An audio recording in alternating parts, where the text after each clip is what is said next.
अभी गाइस हमने पहले देख लिया है कि सी लैंग्वेज को सेटअप कैसे करते हैं। और इट डजेंट मैटर आप काली में है, लिनक्स में है और विंडोज में है, लाइक लिनक्स विंडोज कुछ भी में हो, इट डजेंट मैटर। आपको प्रोसेस सेम होने वाला है जो मैंने पिछले वीडियो में बताया था कैसे करना है। अगर विंडोज में हो तो आप जीसीसी फाइल नेम डालोगे, आपको एक सी फाइल मिलेगा। और आप काली में हो मतलब लिनक्स में हो यार, तो यहाँ पे आप जीसीसी और फाइल नेम डालोगे, आपको डॉट आउट करके मिल जाएगा, आप उसको रन करोगे एंड आउटपुट वही होने वाला है जो आपने कोड किया होगा। ठीक है। तो हम वीएस कोड का यूज करने वाले हैं। आई होप आपने वीएस कोड को इंस्टॉल कर रखा होगा, या जो भी आपका आईडीई होगा, इंटीग्रेटेड डेवलपमेंट इन्वायरमेंट, उसमें आप करने वाले हो तो वैसे ही करना होगा। अगर उसमें टर्मिनल है तो वेल एंड गुड, नहीं है तो आपको अपना खुद का टर्मिनल यूज करना होगा। ठीक है। अब हम देखते हैं वीएस कोड में कैसे करेंगे। एक काम करते हैं, मैं अपना टर्मिनल एक खोलता हूँ। ठीक है। और इस वीडियो में हम वेरिएबल्स को देखने वाले हैं, और जो हमारा सी लैंग्वेज होगा उसमें वेरिएबल्स क्या होते हैं। तो आओ देखते हैं। पहले काम करते हैं, मैं यहीं पे डेस्कटॉप पे आता हूँ। ठीक है। और यहाँ पे एक फोल्डर बनाता हूँ। ठीक है।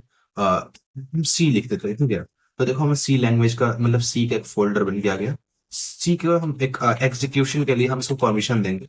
मैं sudo और सी एच मोड दूंगा और सी डाल दूंगा। ठीक है। सी। अब इसको मैं पासवर्ड डालूंगा। अब इसके पास सारा परमिशन है, इसके अंदर हम रीड राइट सब कुछ कर सकते हैं किसी और ऐप का यूज करके। ठीक है। तो मैं सी डी और सी के अंदर जाऊंगा। ठीक है। और oops, मुझे कैपिटल सी डालना होगा। ठीक है, ये सेंसिटिव का सीन है। तो अभी हम कोड डॉट डालेंगे एंड से। ठीक है। हाँ, आपको इतना नहीं करना पड़ेगा। जब आप विंडोज से आओगे सीधे विंडोज के अंदर जाके फाइल, जो भी हमें फोल्डर होगा उसके अंदर जाके हम राइट क्लिक करके वीएस कोड से खोल सकते हो, अगर आपने वीएस कोड इंस्टॉल किया तो। ठीक है। तो या हमने खोल लिया। हम यहाँ पे फाइल, मैंने पहले आपको एक एक्सटेंशन डाउनलोड कराना है guys। आप यहाँ पे आके सी सर्च करना, सी। यहाँ जैसे आप सी लिखोगे और आपके सामने ये आएगा कि सी और सी प्लस प्लस, आपको इसको इंस्टॉल करना है। ठीक है। याद रख के इसको इंस्टॉल कर लेना। इसमें आपको कुछ सिंटेक्स आ जाएंगे, जो भी स्निपेट्स होंगे वो मिलने वाले हैं आपको। ठीक है। और ये इंस्टॉलिंग हो रहा है, स्निपेट्स होगा आप। ठीक है। डिबगर फॉर्मेटर्स ये आपको मिलने वाला है जैसे इंस्टॉल करोगे। तो ये फायदा होगा कि इसको इंस्टॉल कर लेना ताकि आपको रिकमेंडेशन मिले। और या ठीक है।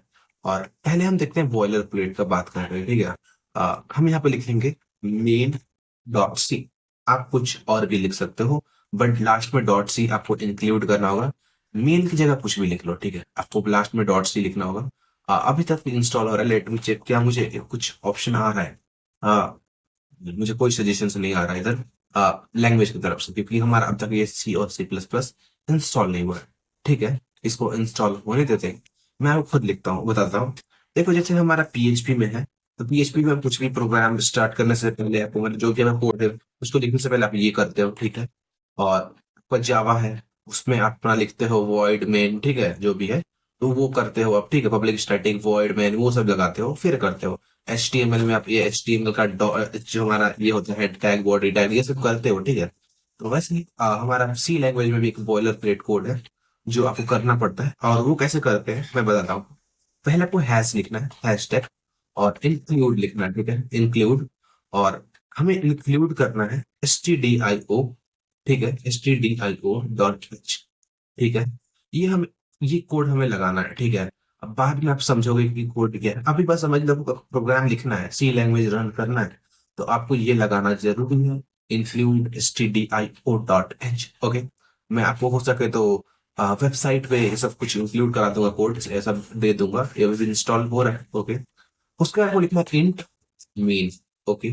आपको इंट मेन लिख के, और आपको मेन ही लिखना है, याद रखो आपको मेन लिखना है। ठीक है। इंट मेन, और आपको ये खोल देना है राउंड ब्रैकेट्स, और फिर ये कर्ली ब्रेसेस जो है हमारा ये खोल देना। आई थिंक हमारा हो चुका है, या सी लैंग्वेज का हमें मिल चुका है, या एक्सटेंशन इंस्टॉल हो चुका है। अब ये खोल देना है। ठीक है। अगर मैं आपको एक्स कर दूं, अब देखो अगर मैं लिखूं हैशटैग इनकी, अब मुझे सजेशन आ रहे, देख रहे हो अब मुझे कितना जल्दी सजेशन आ रहा है। stdio.h देख रहे हो, मुझे सजेशन सब मिल रहा है यार। ठीक है, मेन और या ठीक है, और ये हो रहा है। ठीक है। अब एक बार हम प्रिंट करके देख लेते हैं कि काम कर रहा है। मैं प्रिंट एफ लगाऊंगा, लिखूंगा हेलो वर्ल्ड। ठीक है। और सेमीकोलन डाल के मैं लिख दूंगा रिटर्न 0। मैं एक्सप्लेन करूंगा कोई सब क्या है, मैं जस्ट एक बार चेक कर लेता हूँ अपने सेटिस्फेक्शन के लिए कि कर रहा है कि नहीं। जीसीसी मेन डॉट सी करूंगा, और मैं कर दूंगा कि मैं एलएस करता हूँ, मुझे ए डॉट आउट मिल गया है। ठीक है। या dot slash A dot out. तो देखो मुझे हेलो वर्ल्ड मिल गया, मतलब हमारा चल रहा है, ठीक है। जो भी हमारा प्रोग्राम है सब रन हो रहा है। और एक बार अगर मैं इसको सीधे एक बार इसको रन करके देखूं, ठीक है। आ, यह रन कोड जो है हमारा रन जी C++, ठीक है, एक बार मैं करके देखता हूँ तो क्या हमारा काम करेगा। Run C++, right. मैं यही लॉन्चर यूज करता हूँ। ओके, ये नहीं चल रहा, ठीक है। एक बार मैं ये करके देख लेता हूँ रन कोड। तो यहाँ मुझे हेलो वर्ल्ड मिल चुका है, ठीक है, देख रहे हो। हेलो वर्ल्ड मुझे मिल गया, ज्यादा कुछ करना नहीं पड़ा, मेरा काम हो गया। ओके, अब हम काम करते हैं। अब मैं आपको समझाता हूँ ये कोड हुआ क्या है, इस कोड में हमने किया क्या। इसके लिए मैं क्या करूंगा ना, मैं चैट जीपीटी पे चलूंगा और को एक्सप्लेन करवाऊंगा उससे, और ताकि बेटर वे में मैं समझा सकूं। तो चलो चलते हैं। ऑलराइट, हमने यहाँ पे कोड को पेस्ट कर दिया है, जो भी क्वेरी से हमने डाल दिया, ठीक है।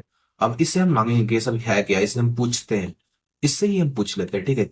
अब ये बताएगा कि देखो, इंक्लूड stdio.h, ये क्या है पहले ये देखते हैं। ये लाइन एक प्री प्रोसेसर डायरेक्टिव है, ठीक है। क्या है, प्री प्रोसेसर डायरेक्टिव है, जो सी कंपाइलर को बताता है कि stdio.h नाम का हेडर फाइल को प्रोग्राम में इंक्लूड करना है। ये क्या है stdio, जो हमारा stdio.h है, ये एक हेडर फाइल है। क्या है, हेडर फाइल है। ये रिमेंबर, मैं एक बार लिख देता हूँ, यहाँ के कमेंट में करूंगा, ठीक है, sorry. It's header file, right. It's a header file. आगे आओ देखते हैं। stdio.h का फुल फॉर्म होता है स्टैंडर्ड इनपुट आउटपुट। क्या, स्टैंडर्ड इनपुट आउटपुट, इसका मतलब है कि हेडर, इसका मतलब यह है कि हेडर फाइल में वो फंक्शन डिफाइंड होते हैं जो इनपुट, ठीक है, जो इनपुट जैसे यूजर से डाटा लेना, आउटपुट जैसे स्क्रीन पर दिखाना, रिलेटेड जो भी काम होता है, ठीक है, रिलेटेड होते हैं। जैसे प्रिंट एफ, स्कैन एफ, जब प्रिंट एफ प्रिंट करने के लिए होता है, स्कैन एफ यूजर से इनपुट लेने के लिए होता है, फंक्शन फाइल में होते हैं। तो जब आपको ये सब कुछ यूजर को दिखाना है या यूजर से डाटा लेना है, तो आपको ये फंक्शंस यूज करना पड़ता है, ठीक है।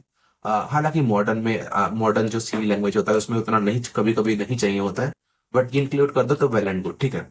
तो मैं और दिखा दूं नीचे यहाँ पे। आओ नीचे आते हैं।